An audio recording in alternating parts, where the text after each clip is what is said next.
In 1958, a woman stabbed a 7-inch letter opener in the chest of Martin Luther King Jr. That's the year that I was born to Marie Nelda Gauthier Alexander in Boston, Massachusetts.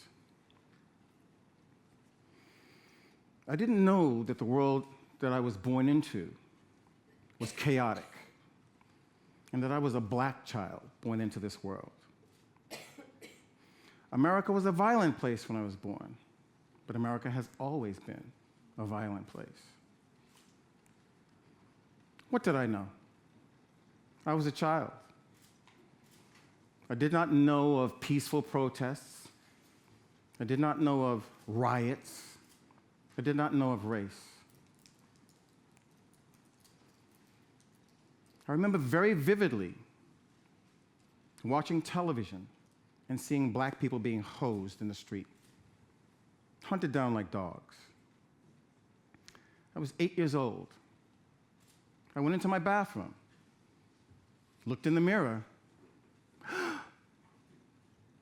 my God, that's me.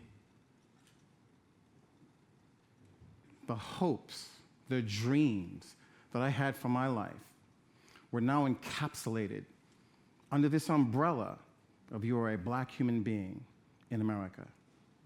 What does that mean? What are the definitions? What are the possibilities? Can you be an astronaut? Can you be the president? A bright, shining light existed in my life. It was black and white back in those days, and it came from my television. Martin Luther King Jr., a single bullet took his life. I was 10 years old. Who are we? What are we? Where do we go from this point? I would have to think about my existence as a black man in America. And I had implanted in me something from that black and white television by Martin Luther King Jr. Hope and inspiration. I was a child, rather intelligent. I went to a school called Boston Latin School in Boston, studied Latin, German, had hopes and dreams. I was the president of my Black Student Association when I was a senior. This was the era of busing. And I had to fight for the right to be a human being, and that would color my life for the rest of my life. When Martin Luther King left, my shero, my mom, who had birthed me and was a secretary in the United States Navy secretarial pool, had moved through the ranks and become a federal investigator for the Equal Employment Opportunity Commission. She was truly my hero. And I wanted to find my own identity. How can I speak to people? What is it that I have to say?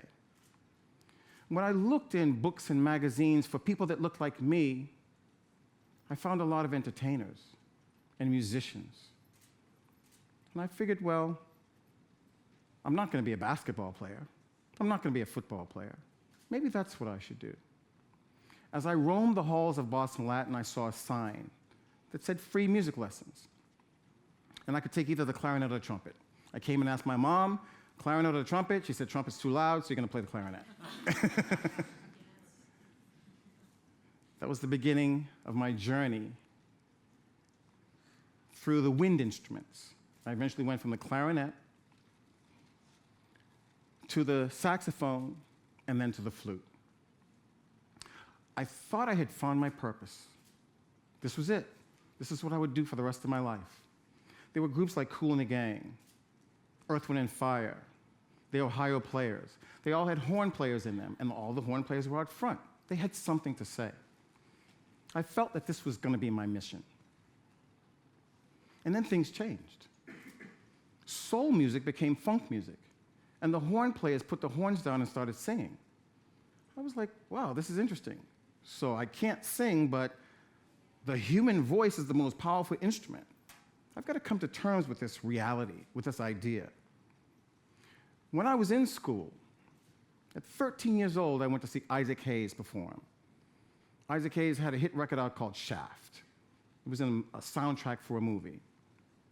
I knew right then that this would probably be something that I could do with the rest of my life. What it would look like, I wasn't sure.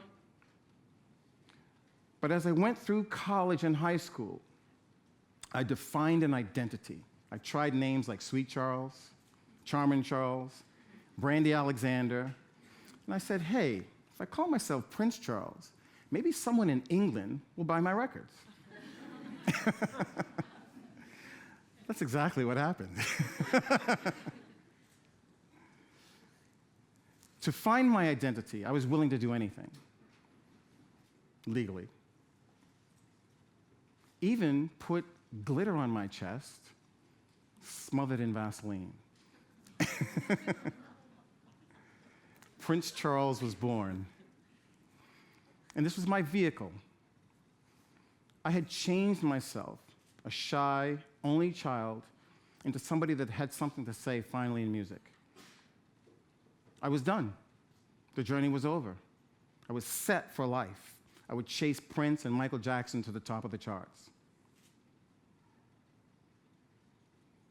Always over my shoulder was this idea that Martin Luther King Jr. had touched millions of people in positive ways. As I was touring the world, hip-hop had debuted. And if you're a funk artist in the early 80s, hip-hop was the alternative to funk. It became more and more successful. This set in stone, I will be a funk artist for the rest of my life, was being challenged every single day. I remember being on stage at Madison Square Garden, standing in front of 30,000 people shouting my name, and thinking to myself, oh my God, this is not going to last much longer. What am I going to do? I thought and thought and thought and thought. And I realized that the records that we make are made in recording studios. I'll become an audio engineer and a music producer. Becoming an audio engineer and a music producer opened up a new horizon for me that I didn't even envision when I was in high school and in college. I started to work with artists like Mary J. Blige, Puff Daddy. As my journey unfolded, I became successful. I had Grammys, platinum records, traveled the world. Something was still missing. Over my shoulder was the specter of our ability as human beings to speak to the human condition, to better not just our lives, but the lives of other people. There was a calling in me. And I remembered when I was a kid in my neighborhood, and they called me the professor. And I became a professor. I teach now at Berklee College of Music. I've created curriculum. I help scores of students every year come through and adapt to and adjust to the changes that have occurred in our music industry. We've moved from live bands to drum machines and synthesizers and MIDI and music sequencing and samplers and the digital audio workstation and auto-tune. And each one of them has threatened our existence the same way that hip-hop threatened my existence as a musician.